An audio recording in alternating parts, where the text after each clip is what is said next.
Hello, everyone. Thank you so much for being here for Javery Wellness's second live. This might have been the third, second or third.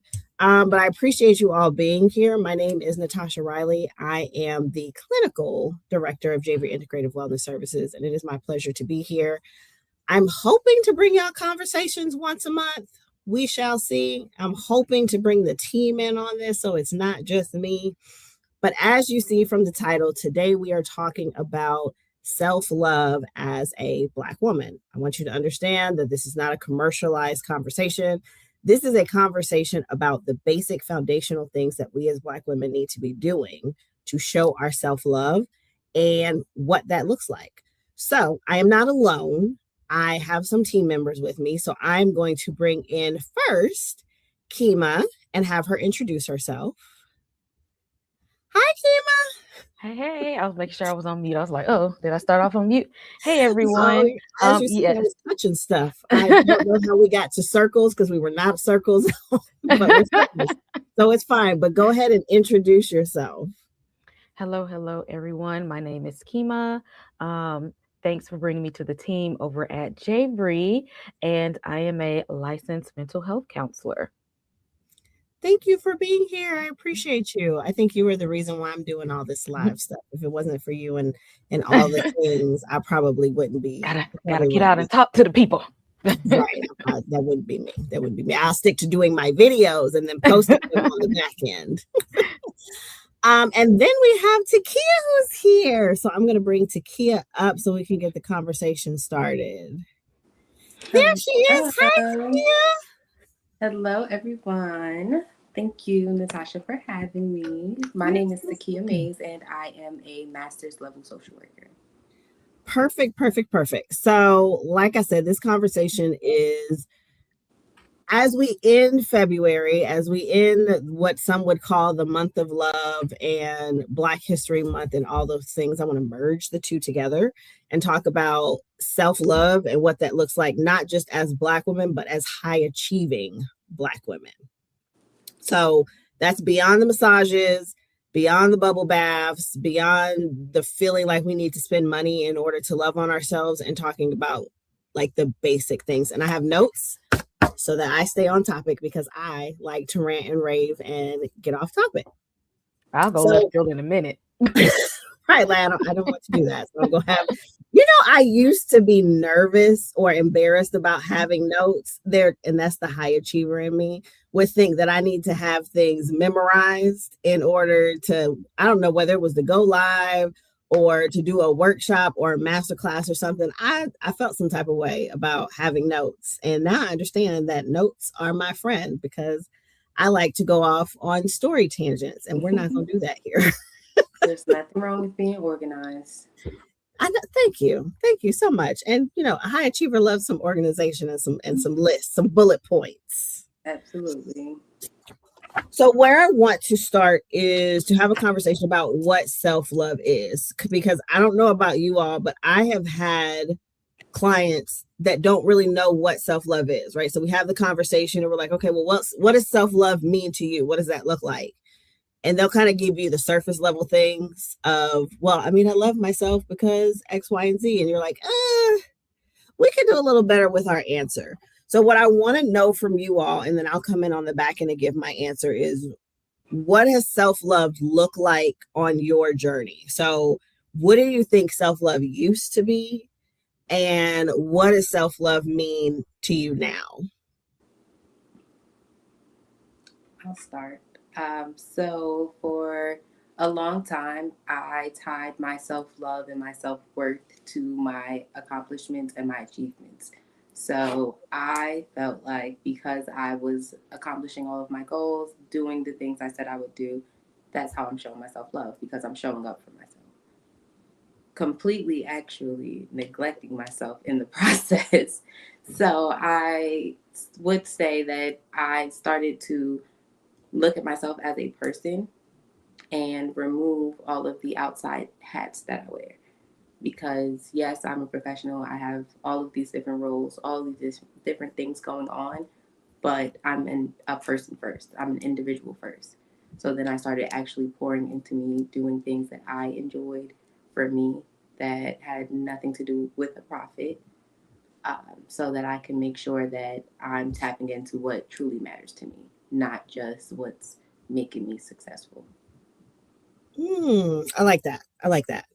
So Kima, we'll be right back. So I'm going to kind of give my journey of self-love. I don't think that I've had the biggest issue with self-love. I think I've always radiated a sense of confidence, but there was a moment where I recognized that I connected who I was with being perfect. So making sure that I had the A's, making sure that I looked like a certain type of way, making sure, especially when I'm out in public at work or something like that, that I carried a certain type of persona. Um, and I did think it was the massages and some of the bubble baths and spending money. I'm not even going to sit here and tell a lie. I definitely thought that self love equaled spending money on myself. And along this long, drawn out journey of figuring out what matters to me, part of what I understand self love to be is to be able to choose myself unapologetically, no matter what anyone thinks about it, no matter how uncomfortable it may make people. Some of the things that we talk about are boundaries and being able to say no, and things like that make people very uncomfortable. And I'm okay with that. I don't think I've ever had an issue with how my confidence and how I choose me makes people uncomfortable. But I know that that's not always the case for other people. So that's what it looks like, being unapologetic about choosing me, even if other people don't like it. I also think that the idea of being strong and putting other people first, that's another word that used to float through my childhood a lot, is you're selfish. All you do is think about yourself. You're selfish.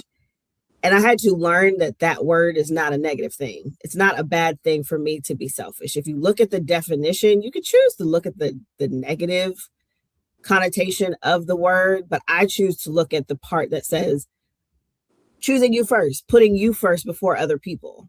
And I don't think there's anything wrong with that, because I think we've constantly been taught, oh, make sure everyone's good, make sure the family's good, make sure this and make sure that. And at no point does anyone teach you where you fall on the priority list. Definitely not in the top 3, top 5, top 10. No one teaches you how to do that. And so you have to suffer and fall and burn out and be exhausted before you realize, oh, I should probably pour more into myself than I am pouring into everyone else. But that's what my journey looked like. Kima, what did your journey look like with self-love?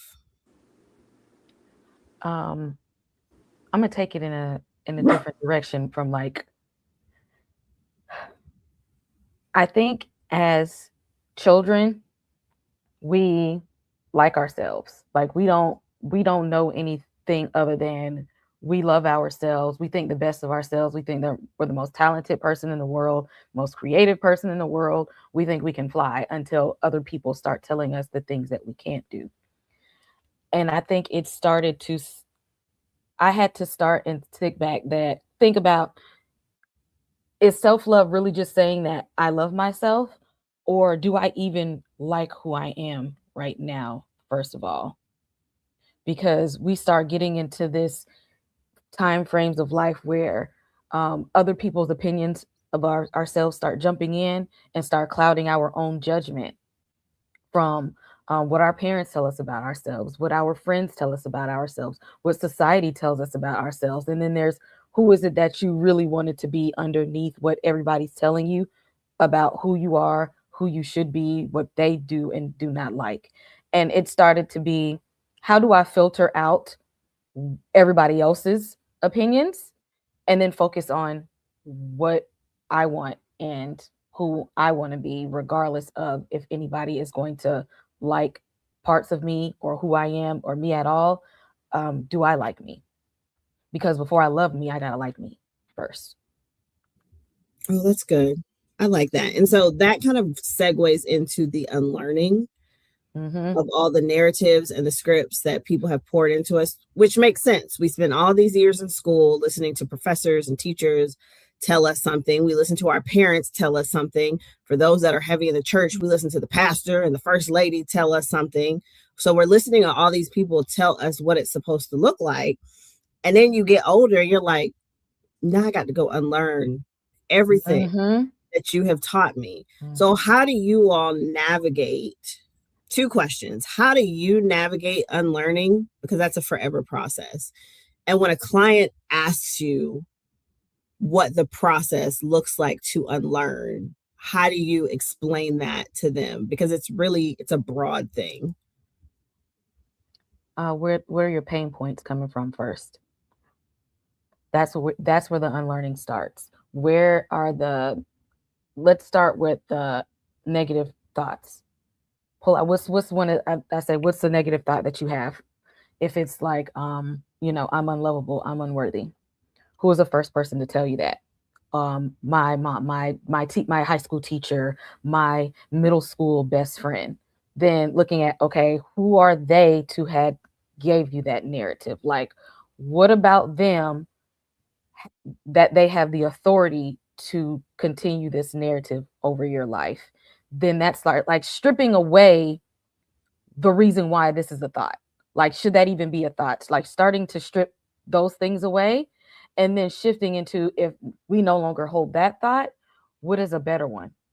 What is something else that sounds more like you? Like, somebody can't tell you that you're unlovable because your boyfriend broke up with you in the 5th grade and you're still holding on to being unlovable now. Like, who was he, and what does he even look like right now? Do you even know who that part is? So if that person said you're unlovable, let's find reasons to like disprove that. You have a whole group of friends now. Your coworkers and your staff love you. Your children love you. Your pets love you. Can we shift to this mindset that's rooted in reality versus rooted in a narrative that you created when you were a child? And it's kind of like doing that work and then making sure that they're okay with going to that place, because not everybody is ready to face the thing that hurt them the most. But then letting them know that if you want to change that thing that's preventing you from loving yourself, at some point we're going to have to get in proximity to it to unlearn it. Yes, I definitely agree with everything that you said, Kima. The entire process. The strongest thing that you said, though, is that we have to touch on it. So, yes, we might not be ready now. And, I believe in therapeutic spaces being client-led. So if this is a topic you're not willing to touch on now, that's fine. We can revisit it when you're ready. But there is no way to unlearn the behavior if we're not willing to identify the source of it. Because if we don't address the root cause of the issue, we'll essentially just be putting a Band-Aid over it. So yes, we can work through and get you through this specific situation if that's all you're comfortable with addressing at the moment. But when the situation happens again, because the root cause was not addressed, we are going to have the same feeling and it's going to be the same cycle. So we have to identify the feeling, identify the root cause of this feeling, of this thought, and like Kima said, separate the thought from the client. Because thoughts come and go. It is a thought. You don't have to be defined by that. So how do we separate that, understand where it's coming from, and help you to rewrite your story? And to take it a step further, once we've done that, we now have to be intentional about the things that we do next.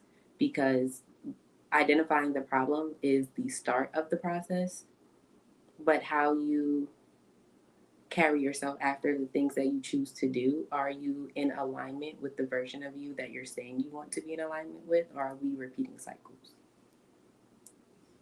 I like that. And I know I get on my clients' nerves because I'm always like, okay, well, why do we think that? How is that serving you? What are we going to do with that information? And so eventually we get to a point where they're telling me these thoughts, or they're telling me the reason why they choose to be uncomfortable over everyone else, or why they don't love themselves, why they don't like themselves. And so I go down the rabbit hole with them. If that's what we're going to do, let's go. Let's just go ahead and do it because you're doing it by yourself. So just take me with you so that I can dispel. I think that's what frustrates them the most, is that I can dispel everything that you're telling me, because nothing that you're saying is a fact, right? Like nothing is a fact. But I do let them know, and I want anyone that's watching to know that if you're not ready, that's not a problem. I think sometimes clients come to us thinking that there's work that they want to do. And then when we start digging and asking all of these hard questions and we hit a sore spot, then they're like, oh, you know what? I thought this is what I wanted to do, but this is actually not, I'm not there. I'm not ready. It feels too bad. And so for them to understand, you can say no. In my sessions, let's just be honest with each other, because you got me going down this journey with you saying you want this particular goal. And then when I'm trying to take you there, you get frustrated with me. Now showing, now you skipping and you not coming to sessions and things of that nature, when it's just like, just say you don't want to go there. Like that is an option to be able to advocate and speak up for yourself. I think for me, I would rather them be honest so that we can work on something that you can actually do, something that's actually feasible right now. And it could be years down the line. That's fine. Just accept the fact that that's not where you are right now.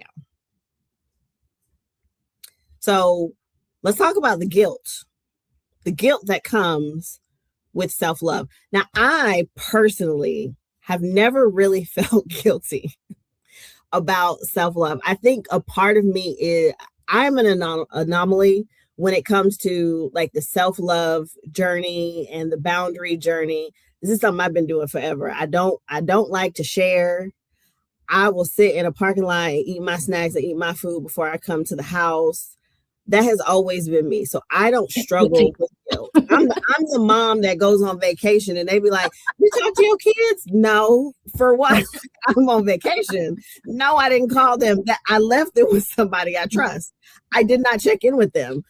But in the event that maybe you get guilty about self-love, or you've had a client, I know there are majority of our clients that come to us feel guilty about prioritizing themselves and choosing to do things that pour into them.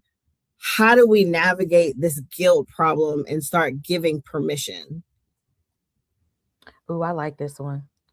Cause see, I'm one of those people, I don't feel guilty for, trying to take time to do things for myself either. Please ignore the Shih Tzu in the background. A lot of times people have that. When they have that, it comes from religion, comes from morals. And another one that people don't like to throw out there, because I'm the person that I am, I say it comes from, it's rooted in slavery. Because us as African Americans, we have a history over here of being told we're not allowed to worry about ourselves. We have a history of being told that others have to come before us. And there was a punishment for prioritizing our own health. There was a punishment for prioritizing our own happiness. There was no reward for doing things for ourselves. There was only hurtful things. And I have to tell people in a roundabout way, you're not on the plantation anymore. Nobody is going to punish you for doing for yourself, because how can you keep giving your all until you have nothing left to give? Then what are all of those people going to do? Since you've given them so much, when you have nothing left to give, what else is left? That there's nothing bad is going, and that you literally have to program that into your mind. Nothing bad is going to happen to you if you do something for yourself. There's only benefit. And a lot of people literally have no idea that that's a part that's deep rooted in their thinking. Can I play devil's advocate? Mm-hmm. For us as Black women, it actually is still not safe to do those things, to choose us, whether it's family, whether it's when you go to work, right? Like if you try to take care of yourself at work, there are the microaggressions. So I would question the idea that it is safe. It's still not safe for us to choose ourselves. In my mind, at this point, though, it doesn't matter whether it's safe or not. It's still not safe, right? You can see all over the media, all over social media, right? Like how they're always coming for us. The whole idea that Black women aren't really dating anymore and we're choosing our peace and we're choosing to be with ourselves, and then everybody will come out. Why would you choose your peace? Oh, it's because you angry and because you can't and you got high expectations and standards. That's why you don't want us, right? So I don't necessarily think it's safe for us to choose us, but I think we have to do it anyway. But y'all let me know. I look at it as, of course, nobody is going to want you to want that, because people have benefited from us giving our everything. People have benefited from the mammy trope of Black women. They've benefited from us putting everybody first. So no, they're not going to want you to do that. But I always say, what are they going to, and my mind be like, what are they going to do? What are they going to do to you? Nobody's coming after you with a whip, because that was the initial, that a painful, harmful experience is going to come. But when you break it down to what is the worst that can happen from you choosing first, is it that they're going to be mad and not want to talk to you anymore? Can you handle that? Because you've had people stop talking to you before. Is it that you're mad that you may lose your job? Well, you've lost jobs before. Are you mad because people will call you selfish? Well, you might have heard that. You've been called that before. Like, the worst things have probably already happened to you before. Not the most detrimental, harmful thing that you fear, but the other little nuances that come from people, you've already experienced them anyway. They've already happened. It's true. What the kids do. Mm-hmm. It's true. I don't know if it's this finger or it's this finger. Don't nobody judge me. I don't know which one it is. You guys are so funny. I personally, I don't struggle with any type of guilt for self-care. I may indulge a little too much into self-care, and I'd be remembering, like, okay, you have other stuff to do. Like, I can't, enough of the self-care time, because I believe firmly in relaxing and taking my time and not overworking myself. But this was a long journey to get here. I've always prioritized myself, but not necessarily when it came to not overwhelming myself with work. I would always work as many hours as possible. You are a worker bee. Get as much done as possible so that I can make the most amount of money as possible. To be honest, that's what I do. But I also don't have any problems with, like, boundaries, and everybody will let you know I have no problem telling anybody no. I don't care who you are. No. I have my boundaries. I won't answer my phone if I don't feel like it. Like, I'm good there. And I tell my clients all the time, my caseload, their guilt is surrounded by the fact that it took them so long to realize that they weren't pouring into themselves. Mm-hmm. So then they feel guilty for that. And I tell them all the time, if it was anyone else, you would forgive them. So how can you forgive everyone around you?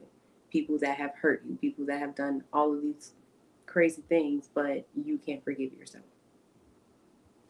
And I feel like the first step to getting over the guilt is forgiveness. And for the other side of the spectrum, for those who feel guilty about pouring into themselves, I frame it like your body is a machine. Mm-hmm. If you're always pouring into everyone else, what are they going to do when you shut down?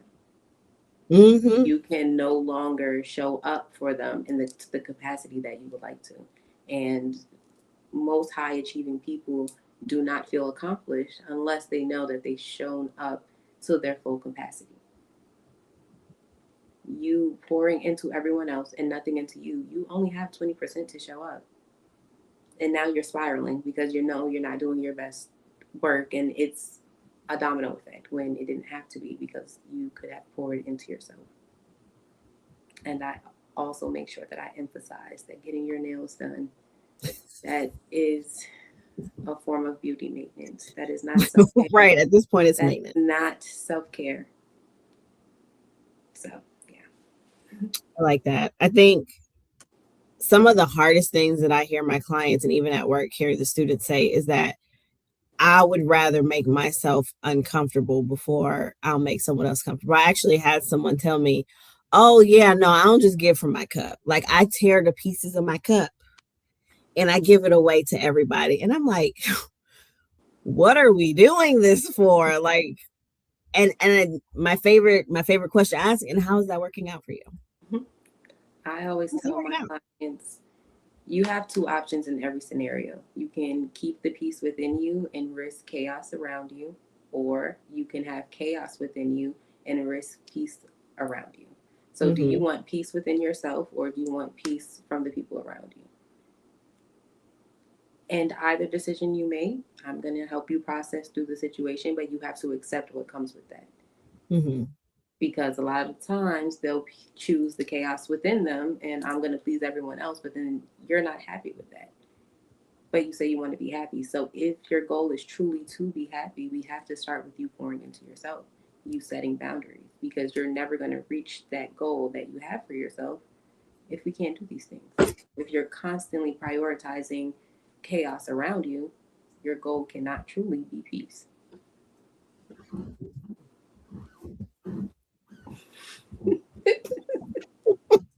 It's like little ducks. I don't know why they came up with this. This is little ducks, little ducks. So each of us at some point have struggled with attaching our worth and our value to either A, our to-do list, or B, just being the best that you can be. Now, for me, one of the reasons is because I don't want anybody bothering me. Like, I don't want nobody coming to me with no grievances of, Natasha, you didn't do this. Why is this incomplete? Oh, I had this complaint. So, especially at work, I gave, because I'm learning not to give 100% because I don't need to give 100%. Because my 100% is like beyond A plus work, and I don't need to do that. So, but I would always go above and beyond and do good work. That's how I've always gotten promoted. That's how, I make my way through certain jobs. But it's exhausting and you don't get nothing but a pizza party. I don't care about nobody's pizza party. Give me money, or it gives you more work.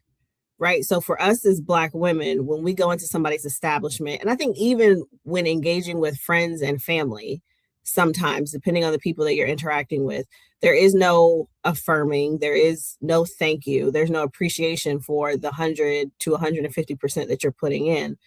I just didn't want to be bothered.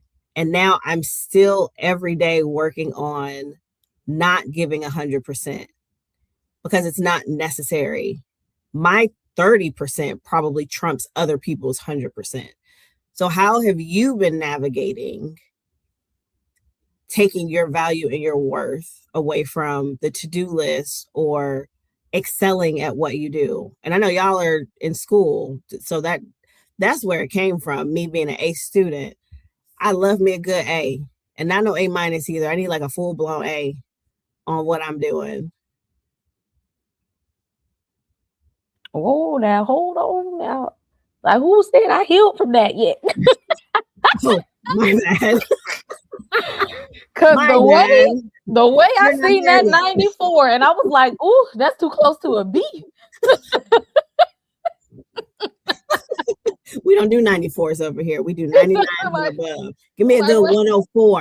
like I'll get some extra credit in a heartbeat. Give me that 104, please. I'm like, that is way too close to getting a B. How did this happen? Where do I need to complain about this at? And I know I am still battling with that, but I've learned to start to calm myself down more because I have to now realize that I do a lot more. And just to be like, look, everything ain't gonna be at 100% if you're doing like 50 million things. You got a lot of plate spinning at Yeah, the between you and Takia, and y'all be having a ton of plates. and be like, so it's okay if at least it's still you're still on the right path. You still didn't, you hadn't veered off. You're still keeping going with this and trying not to be hard on myself because like you said you're, you know, you giving 30% is better than most people giving 100%.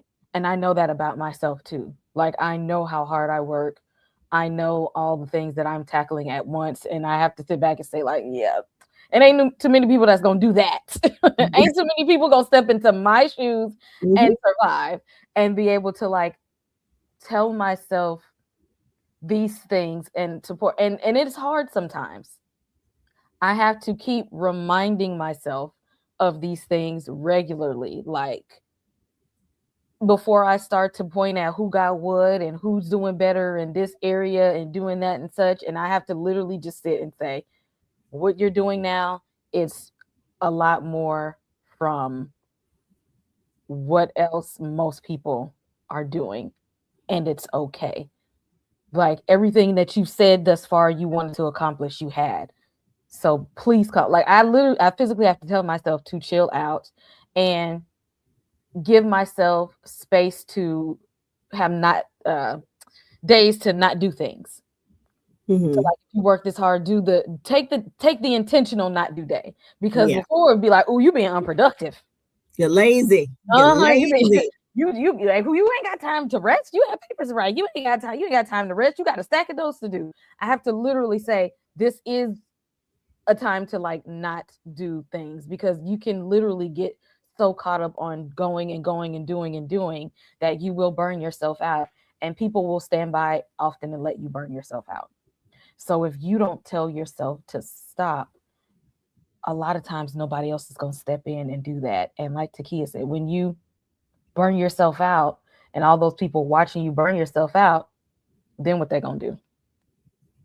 Then what?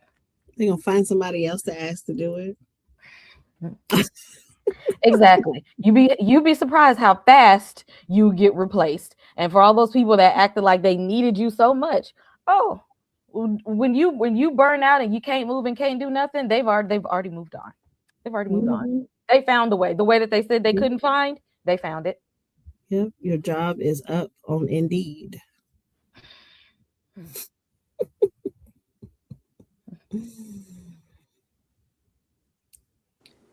I still struggle with this. My answer is a loaded answer. So the first part, I know that my plate is never going to be empty, and I'm never going to have one or two. There's always going to be a handful. And I've accepted that, and I accepted what comes with that. So I've adjusted my schedule to allow myself downtime and time specifically for me within the chaos. But to step away from that, I really, really poured into the fact that I am an individual outside of all the things that I do. I used to tie who I was and I realized when someone would ask me who am I or questions about myself, the first things that come out of my mouth, oh, I'm a doctoral student, I'm a therapist, those are jobs. That you're a student, those are roles that I play. That's not who I am. And once I realized that, I stopped tying my worth to these things because these are just things that I do. If I allow this to define my worth is forever going to be changing because, Natasha, as you know, I can't just stay on these two things. So I'm always doing something new. So I can't allow my endeavors to define who I am as a person because I am so much more than just this side of me. Agreed. I think what worked most for me, and that's what I like about what is being built in the Javery universe. I feel like a Marvel universe. That's what I like what's being built, is the fact that we can admit that we're not far removed from, we may not be removed at all. Like we might be going through the exact same thing that our clients are going through. But I think that that's helpful. I think that makes us relatable. And I always pride on it's not just the fact that we have all of these letters behind our names and that we're going to school and we're getting doctorates and we're doing all these things. I think it's the fact that we are going through the exact same thing that you are. The difference is we may have an extra tool or two in our toolbox to deal with it, but it's only an extra tool or two. It's not like I have a whole big plush box over here that looks different than anybody else's. And so that, I think that's what makes us so much more relatable. And that's what makes our clients come to us. It's like, oh, first off, Black girl, absolutely, yes, thank you so much. But then also, you do the same, you got the same issues that I got. You going out here and you're still doing the things that you want to do and you're still enjoying life. Yes, I will sign up double time. And I also think for me, what allows me to continue to do the things that I do and have as many plates as I have is I'm really quick to trim the fat. Like, I don't do things that I don't want to do, which comes with the self-love, right? Like, why at my grown age am I out here doing things that I don't want to do? And that can be controversial for people, right? Like, we do things that we don't want to do because we have to. I don't do anything that I don't want to do. Like, I choose. I used to be the type of person, oh my God, I got to pay bills. Thank you. Thank you that I can pay my bills. I truly appreciate it. It's all about the perspective. And so there's nothing in my life that I'm doing that I don't want to do. Even if I complain about it, I'm doing it because I want to. And so that gives me so much more bandwidth because I like the things that I'm doing. I'm not doing anything that's draining me to the point where I feel miserable. But even that takes work. Like, that's an act of self-love to say, I'm going to say no more than I say yes. But when I say yes, it's so intentional. And that's what I like to teach clients. And I like when they do that. Like, they get so excited. I said no today. I said no twice this week. And I'm like, okay, come on now. It's getting strong. It's getting strong. But that's how I keep moving. Now, self-love and relationships. I think a lot of women go into relationships without the self-love cup full, and they end up teaching their partners how to treat them. How do you all feel about what self-love looks like and what relationships look like, whether it's romantic relationships, whether it's friendships, some type of give and take with another person? How does that look like? How does that look like? What does that look like for you all, whether it's for yourself or for your clients?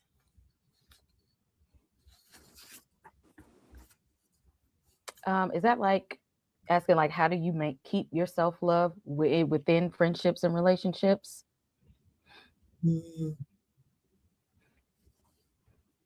Is that a question? Yes. Like, is that like the direction? Like, how do we continue to hold on to it in these spaces? So how do you continue to hold on to it?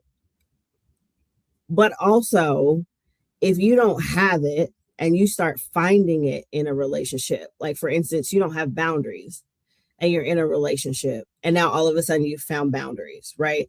You say yes more than you say no. Now you're saying no a lot. You didn't used to follow your dreams and your desires. Now you're following your dreams and your desires. Like, how do you navigate continuing to follow self-love when you're in relation with other people? So if you don't have self-love, those friendships and relationships aren't going to give it to you. You are setting your friends and your partner up for failure. You're giving them a tall order to provide what you don't have for yourself. I remember an interview years ago that Gabrielle Union was doing, and she was saying the life coach AJ, and the life coach asked her, "What do you love?" And Gabrielle said she didn't know. Like, she's like, what do you mean what I love? And she's like, what kind of things do you love? And she said the first thing that she could think about off the top of her head, cheeseburgers. And that was it. She's like, I don't know what I love outside of that. And she said, AJ told her, oh, okay. Now I see why your first marriage didn't work. How's that man supposed to know what you love if you don't? And she was like, ooh. You're putting a tall order on your friends around you if you don't know what you love, because you're expecting them to provide it for you.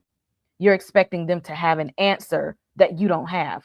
So when they come up short and you're still not satisfied, you're going to cause a strain to happen because you're trying to get them to do the work that you won't do yourself. There is no not having self-love and then having a relationship. Because if it's tied to being there, your love is what they've been creating for you, and it isn't authentic to yourself. Because what happens if they pass away? What happens if you all break up? What happens if they move across the country? Then you're back to square one at the end of the day, and then going back and looking for it in someone else, or looking for it in that job, or looking for it in those children. Like, you're putting the pressure that you won't do yourself on somebody else. I definitely agree. I tell my clients all the time, self-love is the key to a healthy relationship. You have to understand yourself, and you also have to love yourself, because if you don't love yourself, how can someone else love you? How can you know what your boundaries are? And you don't know. You're trying to figure it out as you go on. And it's harder now because now we're being reactive versus proactive. And you have to make sure that you are pouring into yourself, and that you even understand, to your point, Kima, what it is that you love, what it is that you like, what don't you like, which is why identity is very important. You have to make sure that you have a strong sense of identity and a strong sense of self-love before starting a romantic relationship in order for it to flourish. Because if not, you're setting yourself up for failure. People only do what you allow them to do. So if we don't have boundaries within relationships, we're always saying yes, you're not speaking up and advocating for yourself, you're not setting the tone, that's what you're going to get back. You're going to get whatever you get. And you don't have to accept that. And that is where self-love comes in, and knowing that you deserve more than that, and that you don't have to accept whatever is given to you, and you can set standards for how you would like to be treated. But the way that you treat yourself, people can see that. And off of first impressions, they can tell the way that you treat yourself, and they will treat you accordingly. You can't say that I want to be treated, wined and dined, and I want this great life, and you're not taking care of yourself at all. The two don't align. So that shows me that I can give you anything and you're going to go for anything, because you're not even pouring into yourself. So why should I pour into you? So it is very important. I do not think you can have a healthy relationship without having first a strong sense of identity, and then a strong sense or concept of self-love. Not saying that it has to be perfect and you need to have a whole self-care routine, but you do have to understand the basics of what it is you believe you deserve, how you want to be loved, what love even means to you, how do you feel loved? Because a lot of the times you're searching for something that you don't even know what it is that you're looking for. So you're going into these relationships trying to find something, to Kima's point. Now you're searching, and whatever it is they give you, okay, this feels good, I think this is what I want. So now you attach onto that. And once it's over, you're back to square one, like Kima said. What do I do now? So yeah, very important. I like that. I like that. Now, we've done a lot of talking. And if there's one thing that I know about our audience and our clients, is they want things to do. Okay. Y'all told me all the things. Y'all have clocked my tea? I feel so old saying some of this stuff like I don't know what I'm talking about. But that's what my students be saying instead. So I'm just saying the stuff that they say. So now I want to give tangible things. Now, I think there's daily, there's weekly, there's monthly, but I'm going to kind of stick to some daily routines that we can add, and then some weekly practices. So one of the daily routines is pause. You don't have to have an answer for anything immediately. If someone asks you a question, you don't have to say, sure, because you don't want to make them uncomfortable or you don't want to make them upset. I highly, highly encourage pausing, breathing, and then thinking about, if I completely trusted myself, if I knew nothing would happen with the response that I give, what would my answer be? And then answer. A lot of times we're saying yes when we really meant no. And then as soon as it comes out of our mouths, we regret it and we leave upset. I know I should have said no. I don't want to do that. So the permission to pause, a body check-in. I am all about, what is your body telling you? What is your body saying? Where do you feel it? And what is it that you need? This is important to align the mind and body connection. I think for a lot of Black women, they are not connected to their bodies for a number of traumatic reasons. But I believe that most of the answers that we need are in our body. So we need to be asking it what it needs and not judging the answer, just giving it whatever it needs or not doing what it doesn't want. Boundaries. Should be saying no to one thing a week without over explaining. Without needing to let somebody know for their comfort, not necessarily for yours, why you can't do X, Y, and Z. This is going to build up to being able to say no all the time, like me. I'm heavy on my no. But if it makes you uncomfortable and it comes with a lot of guilt, practice it once a week. And then creating a desire inventory. One of the things when I first started this practice, and it was just me, that I noticed, which made it blossom into what it is when the clients would come to me, I would say, okay, you're telling me all the things that you don't want. What do you want? What are we working towards? 99% of the time, they didn't have an answer. They had no clue what they wanted because no one ever asked them. I don't think I've thought about how long it took in my life for somebody to ask me what I want, outside of my parents, of course. But how long did it take for someone to say, well, Natasha, what is it that you want? Where would you like? It wasn't being asked of me. It was just like, can you do this? Can you do that? Not what can I do for you? But I think it's important to create a habit of writing down your desires and being honest. There isn't anything too big. There isn't anything too small. Don't judge it. Don't make a story about it. Just have a running list of desires so that if somebody like us asks you, well, what do you want? I got my list right here so we can start going down the list based on my comfort level. That makes it easier for you. So those are your daily practices: pausing, body check-ins, boundary practice, and a desire inventory. And then weekly practices, a pleasure intentionality, scheduling one thing that is strictly for your joy, for your happiness. I actually had a student today. We had to have this conversation about what makes you happy. What is it that you can do that doesn't have anything to do with being productive? That has nothing to do with school, nothing to do with organizations. It's strictly for you to be happy. And I want to open it up and ask you all, what do you do that is strictly because it makes you happy? It's not about getting any money from it. It's not about getting visibility from it. What do you do that makes you happy? Mine's, I just like to go sit in the sun. I just like to go sit in the sun and fall asleep in the driveway and under the sun. I have a garden. I love that too. Yeah. I crochet and I binge watch series. I like that. My garden made me upset from time to time. It's a love-hate relationship we got on over here. Oh, y'all doing good. My aloe hanging on for dear life.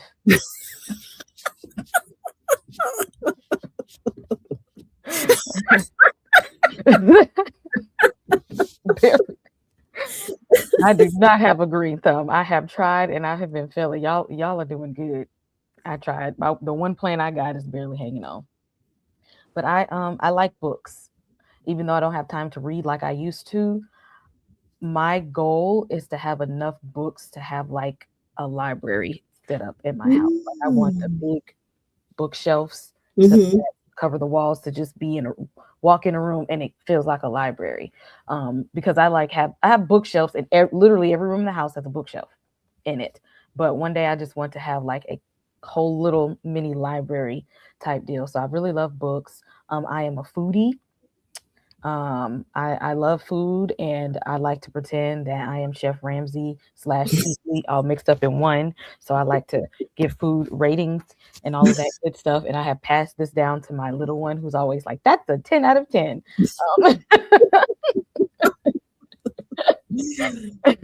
And I love movies. I'm going to go see Scream 7 this weekend. Love movies. Girl.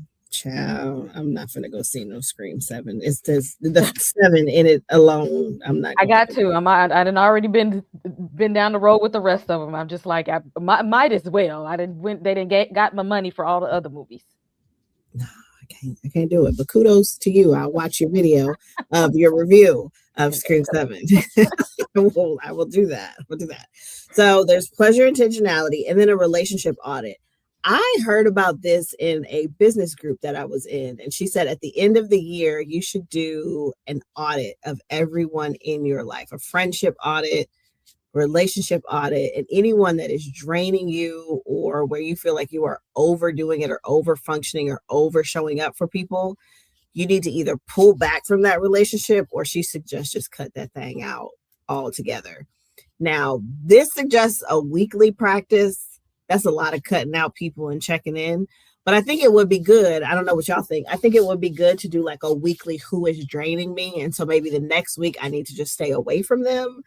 Or like, what do y'all think? Do you think a weekly relationship audit or a yearly? Oh, I'm a Scorpio. I do that anyway. Okay, well, never mind. Well, I tell my clients that they should do a weekly life audit. So they should be checking in on what things drain them so that they can be more intentional the next week, not to pour too much energy into that and reevaluate, because everyone's always saying there's not enough time in the day.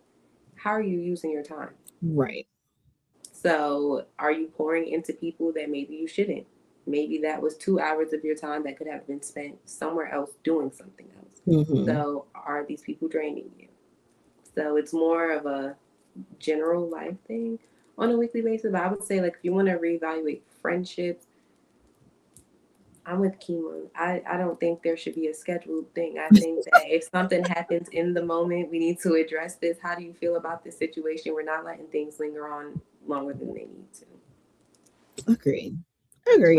And then the last one for weekly, which I think this should be a daily, is resting without earning it.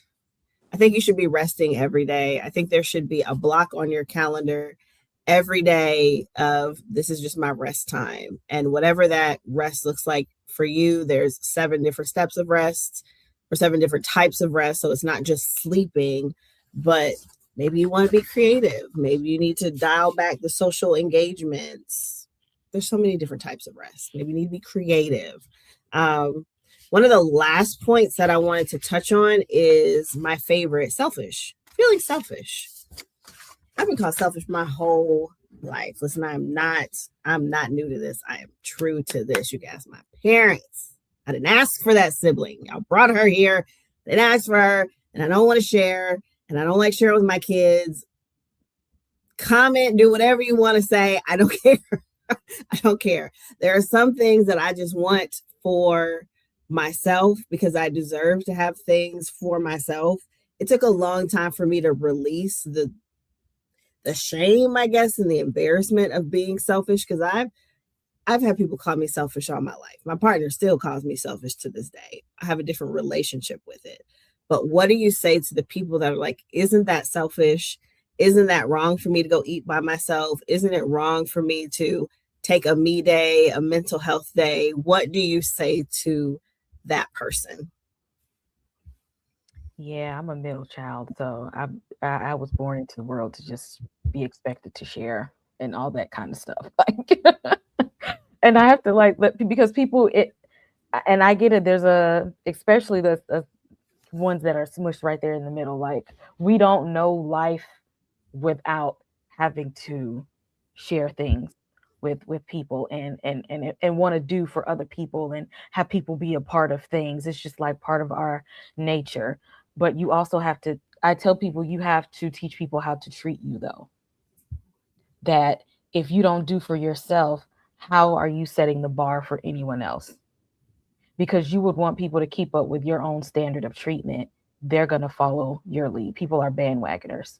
So if you know you only like to eat it, if you know you don't like McDonald's and you only want Chick-fil-A, you need to set that standard and go get it for yourself. So when somebody asks you to eat, they know not to bring McDonald's to your face. Like, you're teaching other people how to treat you. And the only way you can do that is by you doing it yourself, so that they can see your standard that you set for yourself. So don't nobody come around you with no foolishness, because if they don't know where your standard lies, people will just toss anything your way. You have to show them by setting the example, and phrasing it that way helps people be able to accept that they have to do these things on their own first. You have to show people the way of your standards and your boundaries. Oh, my bad. Well, I don't think that being selfish is a bad thing if you are doing what is best for you. And I tell my clients all the time, it's literally your life. It's your life. So why would it not be about you? I'm confused. That's like a movie. It's about not about the main character. That doesn't make any sense. It is your life. So you have to do what's best for you. Isn't that selfish? Okay. What is wrong with doing something for you? It may be selfish to some, and that's fine. And that's why when I review the concept of boundaries with my client, I make sure to emphasize to them boundaries are good for you, but just because they are good for you does not mean that it feels nice for others, especially if you've been presenting as one way for the whole time. If you always say yes, and then this one time you say no, they're not going to be used to that. That may come off like something is wrong with you. You're being different. You're acting funny. You have to be prepared for what comes for that. And that's the same thing like with choosing yourself. You have to be okay with someone may call you selfish, and that's fine. Did you do what was best for you? If the answer is yes, then that is okay if it was selfish because it was what you needed. I personally don't care about being called selfish. I do encourage my clients. In my own life, I believe that you can't say that the world doesn't revolve around me because it's literally my life. So yes, it does. Yes, it does. Because it's my life and I get to choose the narrative and how things go. And Kima, yes, absolutely. You set the standard for your life. You tell people how to treat you. And that's why self-love is so important. Because if you don't have enough self-love and you do not pour into yourself, how do you expect people to pour into you? Just like Kima said, if you are not getting yourself Chick-fil-A and the standard is not that you as an individual eat Chick-fil-A, people are going to bring you McDonald's and you can't be upset about that because this is the standard you've set. We have not laid that foundation nor set the standard. And you're right, you got to warn people about that. I have learned through doing this for a few years. I started warning people at their very first session that when you start to use your voice and you start to set healthy boundaries, everybody's not going to like it. You're going to get some pushback, and you got to be prepared for that because people like you where you are in that state because they've benefited from lack of boundaries and people pleasing and for you not being able to say no. They've benefited from it. And so when you start being able to speak up, it's going to be like, oh, you've changed, or oh, you're the one being different, or you used to. But really, that's who they were all along. They just didn't know how to be that person. Right. But they've always wanted to have boundaries. They wanted to speak up. They just didn't know how. And the people around them don't even see them enough to understand that that's who they really were. They were just kind of too broken or too unhealed to step into the person that they've always wanted to be anyway. I like that. And if you don't want to actually sit down and do an audit and cut people off, the first thing you do is start changing. They will cut themselves off. That is the easiest way for people to like disperse and go their own way is you start healing and having boundaries and telling them no and not showing up for them. And they're going to be like, oh, I can't be your friend no more. Yeah, they'll fall off of now. Right. I do not like you. You are different and you're making my life difficult. So I'm going to go find somebody else to leech off of. Deuces. Go do what you need to do. So I think this was a great conversation. I think this adds to what our clients struggle with, which is on the outside, if you were to look at them, their lives look great, right? They have the job, they may have the family, they may have the money, they may have the friends, like they may have this external exterior that looks like it is unshakable and unbreakable, but then they come to us and they start having conversations with us and their internal landscaping looks absolutely nothing like what we see on the outside and you would never know. But I think it starts with the self-love piece and being able to love yourself so that you can either love what's external or change what it is that you don't like. So we are currently taking new clients. Takia is taking clients. Kima is taking clients. And this has been a great conversation. Again, I appreciate y'all so much for joining me, and we will be back. I will be back. I don't know who else will come back with me, but I will be back next month with another chat. And if you have any questions, you have any comments, go ahead and drop them. Make sure you like, make sure you subscribe, make sure you hit the bell so that you know when new videos are dropped and when we are going live again. Other than that, y'all have a good night. Bye.